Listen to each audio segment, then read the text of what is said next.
Okay, so the Rememberall glows red whenever you've forgotten something, right? So, I can't remember what I was doing at 2:17 p.m. on the 3rd Saturday of October when I was 9 years old. Oh my god, the smoke glows red!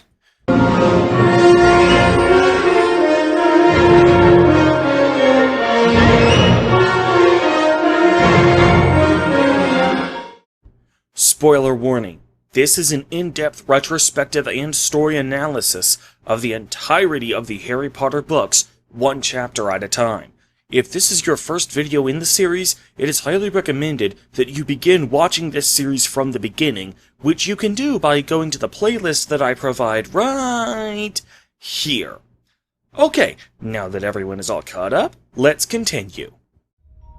So as we enter Harry's second week at Hogwarts, Harry has come to the conclusion that he hates Draco Malfoy even more than Dudley.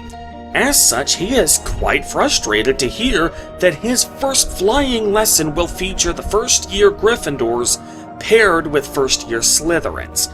The fact that Harry was more excited about learning to fly than anything else at Hogwarts should be taken as a foreshadowing that he's going to be a natural at it.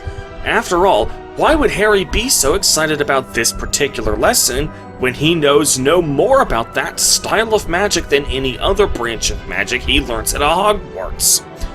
Since Hermione isn't Harry's friend yet, it's up to Ron to give Harry some words of encouragement, which, as I mentioned 3 chapters ago, is something that Ron should have continued to do even after Hermione joined their group, so that Hermione would look less like a Mary Sue. Sadly, that won't happen, and this is the last time Ron will get to serve this role before being kicked to the curb. However, the plot actually picks up later that morning at breakfast. Neville gets a glass orb in the mail that he calls a Rememberall. In this video's intro, I joked about how this orb would glow red if you had forgotten the most trivial of things, but I honestly meant it. If you think I'm exaggerating, let me turn your attention to a similar device that serves a similar function in this franchise, the Sneakoscope. For those of you who have read the entire series cover to cover, which, if you saw my 5-minute introduction video to this series at the start of the playlist, you'd know that I am specifically developing this series for those kinds of people. You know that Sneakoscopes are notorious for false alarms. In Prisoner of Azkaban, when the Sneakoscope was first introduced, Ron was quick to dismiss its initial alarm because Fred and George were pulling a prank on Percy.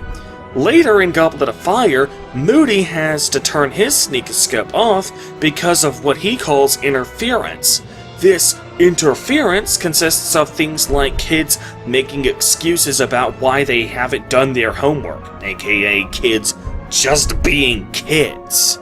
Now, in all fairness, in both of those instances, the Sneakoscopes really were reacting to 2 honest-to-goodness acts of deception. Peter Pettigrew pretending to be Scabbers, and Barty Crouch Jr. pretending to be Mad-Eye Moody.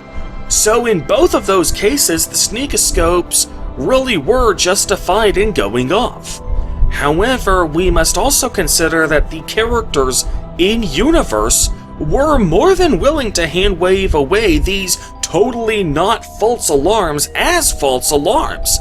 Clearly, these sorts of false alarms are indeed commonplace among these sorts of novelty magical trinkets. Anyway, when I said the plot actually gets going in this section, I am of course talking about how Malfoy snatches the Rememberall from Neville. Harry is about to fight Malfoy to get it back. I'll definitely be discussing this little act of bravery when we get to the flying lesson. But before he can, McGonnagal notices what's going on and comes running. Now, here's a moment that really pisses me off. McGonnagal is clearly there to lay down the law. As a teacher, keeping order within Hogwarts is part of her job. Neville, in no uncertain terms, says that Malfoy had stolen the Remembrall for the purposes of being a bully, and McGonnagal does nothing. Oh sure, Malfoy puts the Remembrall right back down, so yes, that one single specific instance of bullying may have been prevented. But these acts of bullying do not just happen in a vacuum. If McGonagall had actually put Malfoy in detention, or at the very least taken some points from Slytherin for this infraction, and the teachers had consistently punished Malfoy even for attempted bullying, maybe Malfoy wouldn't be nearly as much of a bully in the future. If he consistently burns his hand when he touches a hot stove, eventually he's going to get the picture and stop touching the hot stove with his bare hands. The difference?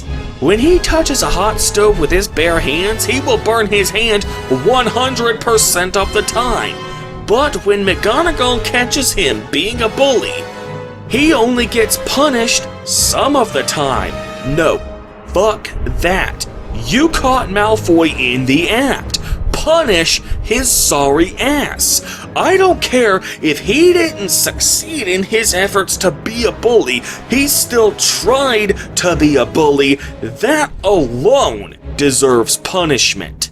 Now, the only reason this moment pisses me off so much is because it is an all too relatable problem in real life.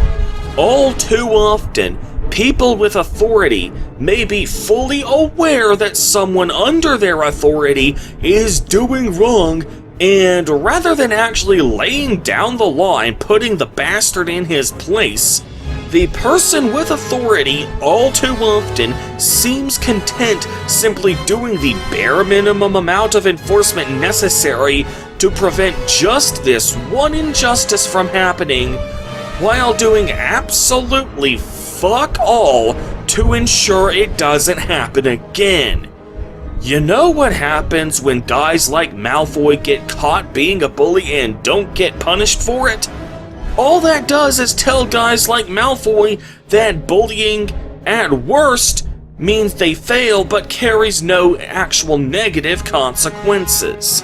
This, in turn, causes guys like Malfoy to feel courageous enough to push the envelope just a little bit farther, and a little bit farther, and then a little bit farther. And you know what happens when this pattern of not getting punished continues long enough? We eventually get cases like Derek Chauvin killing George Floyd slowly and painfully in broad daylight with witnesses all around and not giving the slightest damn about what he was doing. You know why Chauvin didn't care about killing Floyd? Because why the hell should he care? He, quite realistically, expected that he wouldn't get punished for his crimes. Because as a police officer, it is extremely rare for him to get punished. And that kind of cold, callous mindset begins with cases like what we see here with Malfoy and McGonagall. McGonagall has a choice: punish Malfoy just for trying to be a bully, or allow Malfoy to believe that being a bully is okay. And she chose the latter. God, this woman is a bitch. So, the Gryffindors and Slytherins go to their first flying lesson together. We are told that you're supposed to pick up your broom, not by bending over and just picking it up off the ground. Hell no, that would be too easy. No, we're supposed to stand on the left side of the broom, stick our right hand over the broom, and then say up. Because even something as simple as picking an inanimate object off the ground has to be done with magic. Why? Because fuck you, this entire story is about magic. You know, I wonder if this magic would have worked if a left-handed person had stood on the right side of the broom and tried to use his left hand to summon the broomstick. Hell, considering how many students in this lesson have enormous difficulty getting their brooms to respond to their call, it would have been so much simpler to just have the kids bend over and pick the damn brooms up. Considering that this exercise of using magic to summon the broom a mere 2 fucking feet into the air will never come up again in the entire series, it honestly seems kind of pointless anyway. So then we move on to a portion of the lesson that actually does have a point: the student's first actual test flight. However, before Madame Mooch can actually begin the test flight, Neville, in a fit of nerves, takes flight a little too soon. However, due to his complete failure to take control of his broom, he ends up flying far higher than intended. It is said that he ascends a full 20 feet before falling off his broom. Considering that's 2 whole stories, I'm honestly shocked that all he suffered was a broken wrist. He should have suffered a broken spine falling from that height. As Mooch takes Neville to the hospital wing, she says that anyone riding a broom will be expelled. I honestly wonder if she was bluffing or not. On the one hand, flying a broom, in a lesson that is supposed to be dedicated to teaching the students how to fly on brooms, hardly sounds like an infraction serious enough to warrant expulsion. On the other hand, her being absent kind of makes flying on a broom more dangerous than it otherwise would be.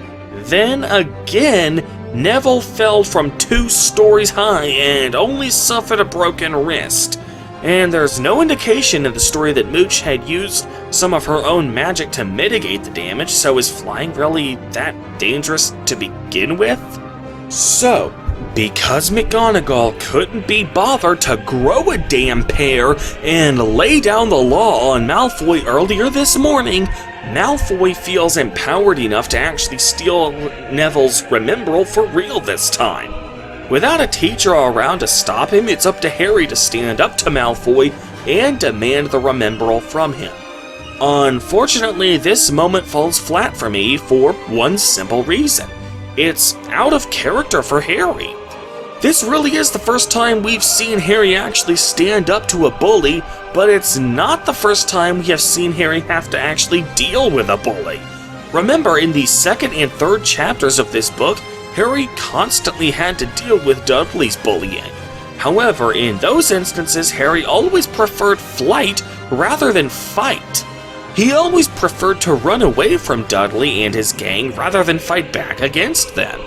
So for Harry to suddenly opt to stand up to Malfoy just seems like a sudden about-face, rather than a gradual shift in his character over time, which is how most good character development usually works. Now, you may argue that Harry's sudden burst of courage is thanks to him no longer being in the presence of the Dursleys, and therefore having his courage actively suppressed by their cruelty. Much like how Merope Gaunt, Voldemort's birth mother, would have her magic suppressed by her father and brother, only for those magical talents to flourish when her oppressors were no longer around. Now, while I could certainly get behind such a character arc, that is not what is being presented here. Harry has spent less than 2 weeks away from the Dursleys at this point in time.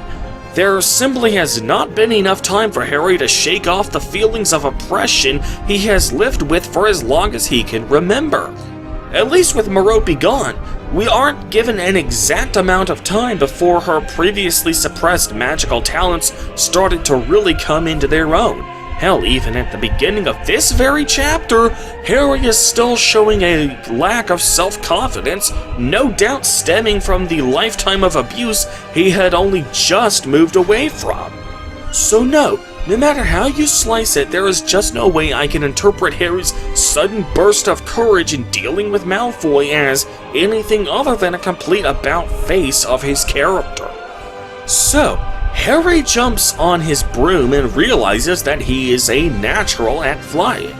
As far as narrative advancement is concerned, this is the primary purpose behind this flying lesson. Now that Harry knows he's a natural at flying, the story will not depict another flying lesson for the remainder of the main series. Harry manages to get the Remembrall back from Malfoy. The only problem was his antics in the air were seen by none other than the bitch herself, Professor McGonnagal. The bitch runs up and verbally berates Harry for pulling such a dangerous stunt.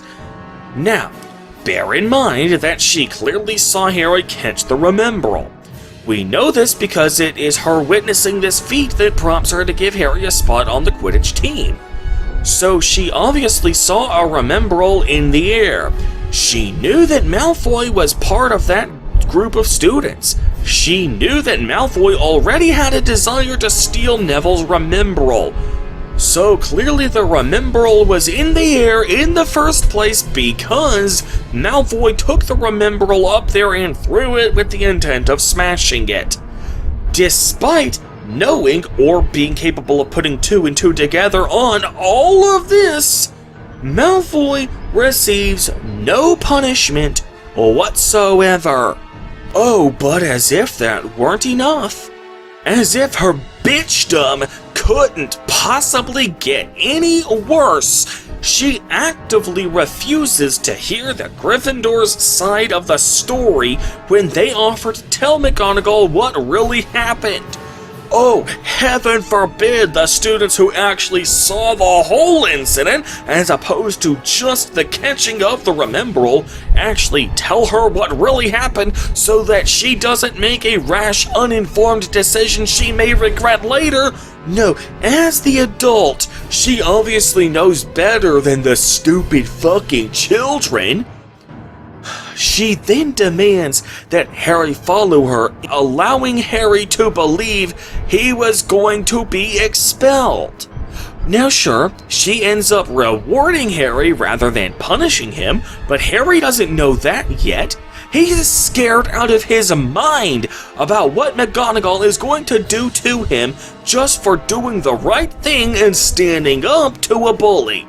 There was absolutely no need for Harry to be scared half to death, except for the fact that McGonagall, in all her bitchdom, didn't feel the need to explain a goddamn thing.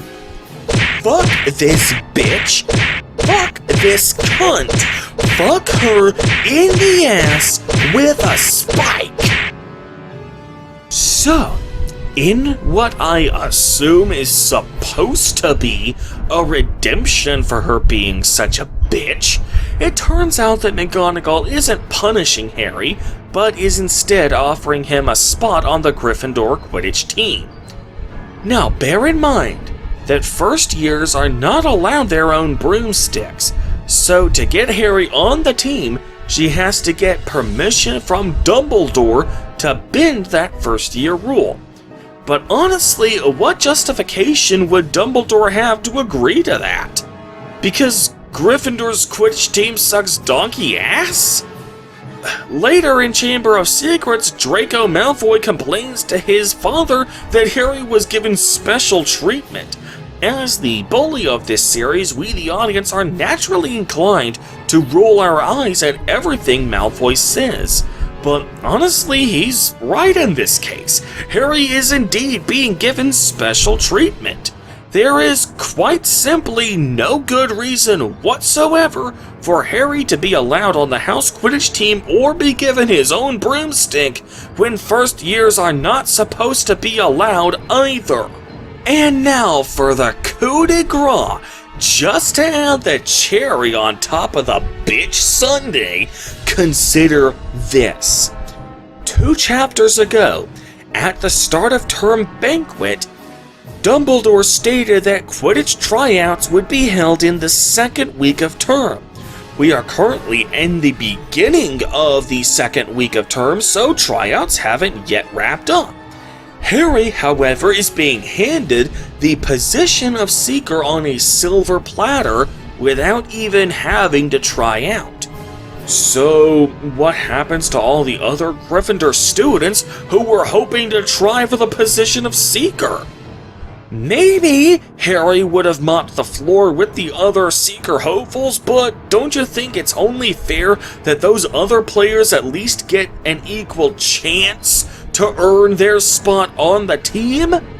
But because Minerva the bitch McGonnagal is the one who is calling the shots in this case, and because Harry's name is in the title of this book, then I guess fuck 'em. On Monday she's a bitch, on Tuesday she's a bitch, and Wednesday to Saturday she's a bitch. Then on Sunday just to be different, she's a super king Kamehameha bitch. Now, I'm sure there are some fan theories that could explain this away. Maybe nobody on Gryffindor actually put their names down to try out for the position of Seeker, so Harry got the position by default because it was uncontested. I honestly find that hard to believe, not to mention you would think that at least a few people would settle for the position of Seeker if they couldn't get the position they actually wanted.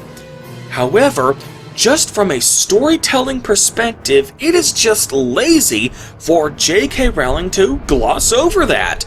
This isn't just some minor subplot like Neville's Remembrall, this is a big deal.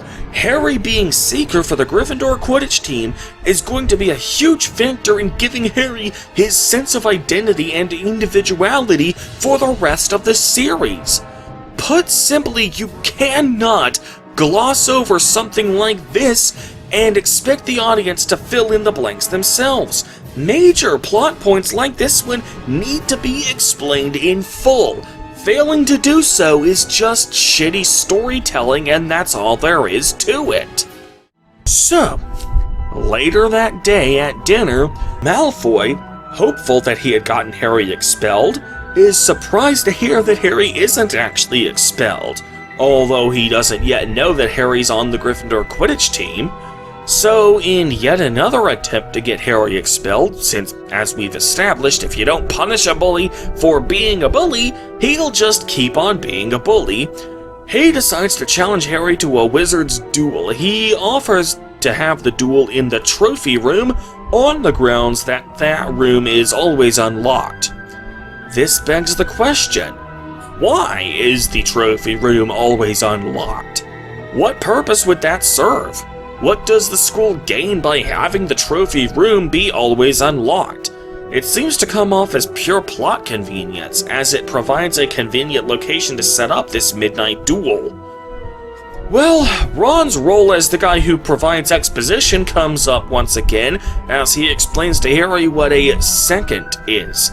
It's really sad to think that in just 2 chapters, everything else that makes Ron relevant to the story, such as him being the emotional support, will be given to Hermione instead. So this exposition becomes literally the only thing Ron is good for. As midnight approaches, Harry and Ron each put on bathrobes. Because of course they're wearing bathrobes. This is a perilous battle to the death they're heading into. So of course they're going to don the most fearsome garments they have. The fearsome bathrobes of doom! Unfortunately, Hermione is still awake and turns on a lamp and is also wearing a bathrobe. For the record, this is the only time in the entire series the Gryffindor common room is described as having a lamp as a light source. All future descriptions of the common room will describe candles and the fireplace as the light sources during the night. For once, the narrator doesn't just explain what personality a character's dialogue is showing. Instead of the narrator saying she had a bossy sort of voice, we instead have her bossy character conveyed to us through the dialogue itself. Seeing as she's going to receive her one and only character arc for the entire franchise in just the next chapter, Rowling really needs to step it up and show how much of a bossy know-it-all bitch Hermione is, so her switch at the end of the next chapter feels at least partially meaningful, and she does an alright job of doing that, so kudos there.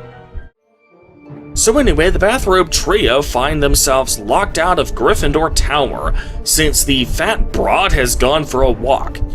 Considering she's so fat, I hope she doesn't have a heart attack from overexertion. They don't remain the bathrobe trio for long, though, because they eventually come across Neville, who has been camping outside the tower because he couldn't remember the new password. Okay, first of all, why would Gryffindor change the password after only 2 weeks? In Prisoner of Azkaban, the password to Gryffindor Tower changes quite often, but that's to keep Sirius Black out of the tower. What are they so afraid of here that they'll change the password after only 2 weeks of term? Second, Neville says that Madame Pomfrey, the nurse at the hospital wing, healed his broken wrist in about a minute. This begs the question of what Neville was doing all that time. Third, I can't help but notice that after all the trouble Harry went through to keep Neville's Remembrall safe from Malfoy, he doesn't even bother to give the Remembrall back to Neville. Later in the Order of the Phoenix, Neville mentions that he lost his old Remembrall ages ago. Did he really lose it, or did Harry just never give it back to him? Now, here's where we get to one of the few high points of this chapter. As anyone who has read the entire series cover to cover knows, Harry eventually grows into a strong, powerful leader. His most prominent leadership role comes in Order of the Phoenix when he forms and oversees the DA. But this chapter is the first chapter in the entire series where Harry's leadership skills actually get shown. Harry is the one who tells Ron and Hermione to stop bickering so he can listen for footsteps in the trophy room. Harry is the one who uses his hand movements to direct traffic among the foursome. Harry is the one who gives the command to run for it when they make enough noise for Filch to know exactly where they are. And Harry is the one who is leading the charge as they're running from Filch. That last one is the one that confirms for me that this demonstration of leadership is intentional on Rowling's part. All other instances of Harry being the leader could be hand-waved away as coincidence. Somebody had to tell Ron and Hermione to shut up, and since neither Ron nor Hermione are going to tell themselves to shut up, and Neville certainly didn't have the backbone for that, at least not yet, Harry had to be the one to do it by process of elimination. Meanwhile, whenever Harry tells everyone to run after knocking over the statues, that could have been anybody who said that, and maybe it was only a 1 in 4 chance that Harry got chosen to deliver that line. But when they were actually running, it wasn't really necessary for anyone in particular to be in the lead. You could have removed these 4 words entirely and the story would have made just as much sense. I can only think of one reason why Rowling would go out of her way to specify that Harry was in the lead when they were running from Filch, and that is to show Harry's leadership. So kudos in showing character for the story's, well, main character. However, while I definitely enjoy this section of the chapter for the character it shows, that doesn't mean this section is getting away scot-free. The fact that it is Filch, not Malfoy, who meets Harry at the trophy room means that there is effectively no duel to be had. As Hermione explains, Malfoy was never going to meet Harry. He intentionally set Harry up to get caught violating curfew in the hopes of getting Harry expelled. The problem with that, however, is that this causes the chapter's title to be misleading. I wouldn't really mind that so much if the chapter were just called something different. You could have called this chapter The Forbidden Corridor, and it would have made a lot more sense and would have been a lot more relevant to something that actually happens in the chapter's plot. As it stands, however, there is no midnight duel in a chapter called The Midnight Duel, and that's just lazy. It's almost like Rowling wrote the title of the chapter before writing the chapter itself. Speaking of the Forbidden Corridor, that's where Neville and the bathrobe trio ultimately end up as they're running away from Filch. Harry gets one more opportunity to show his leadership when Neville chooses him to tug on the sleeve of. You'd think he'd be more willing to tug on Hermione's sleeve since they were established as being friends earlier this chapter. Really makes you wonder why she didn't stand up for Neville when Malfoy was stealing his Remembrall. Anyway, the bathrobe trio notice a giant 3-headed dog, clearly inspired by the Greek mythology creature Cerberus. The narrator states that the only reason Neville and the Bathrobe Trio weren't dead yet is because their sudden arrival surprised it. That's honestly kind of weak. It's midnight, so you already have a ready-made excuse for why it took so long to attack, because it was asleep.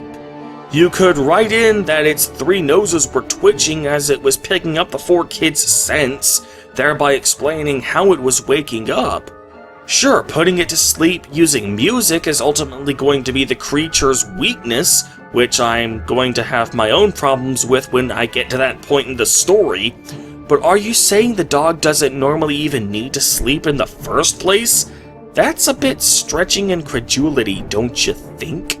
So as they return to Gryffindor Tower, Hermione points out that the dog was standing on a trap door, meaning it was guarding something.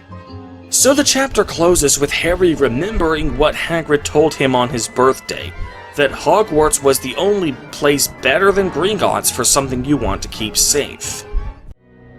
Just in case all the negativity I've already spewed at this chapter hasn't already made it clear, I honestly do not think this chapter is very well written. Ron gets moments in this chapter to be both the emotional support and the source of exposition, but it's honestly bittersweet since I know the former trait of his is about to be whisked away to the cornfields really soon.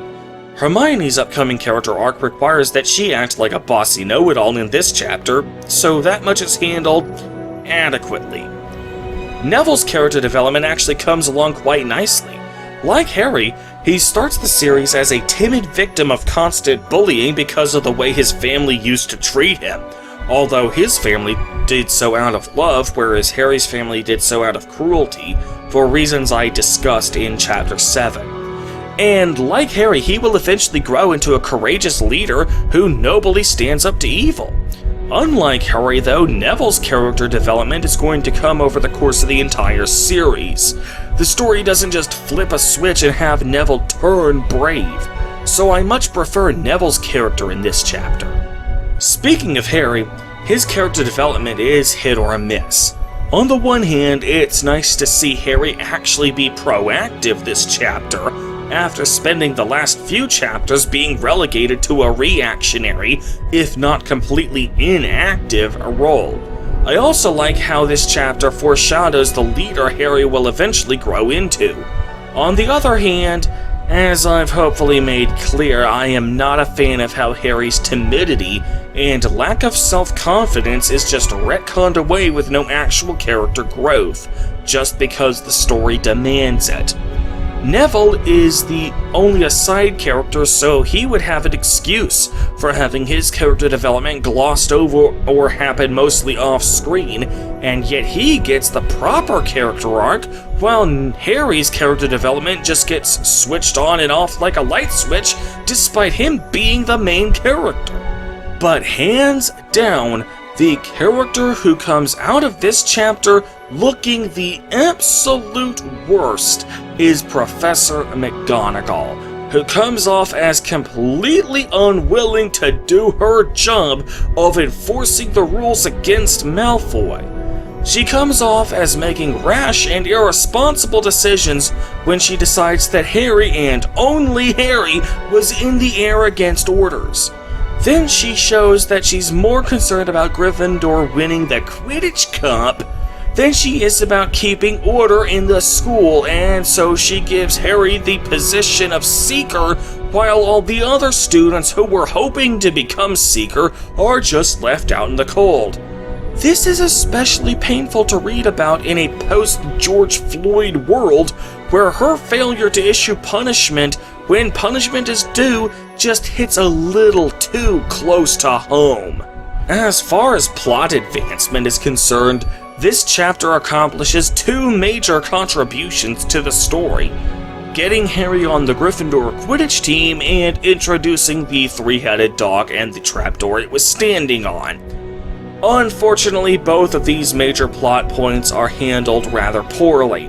Harry getting his spot on the Gryffindor Quidditch team is a major plot point for the entire series, but it's sadly overshadowed by how much of a bitch McGonnagal is.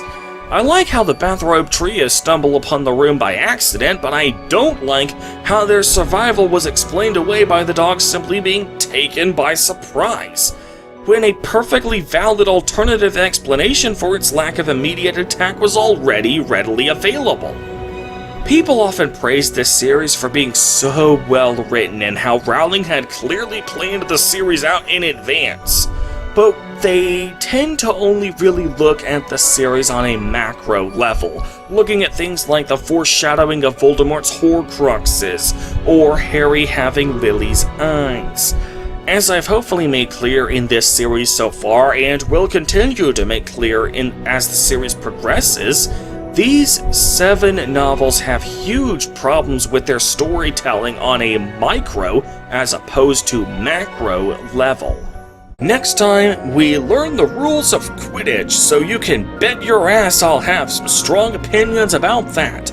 Also, Hermione undergoes her only character arc for the entire series. So tune in next time as we tackle Chapter 10, Halloween. In the meantime, however, I am Acer Thorn, and I will see you guys later.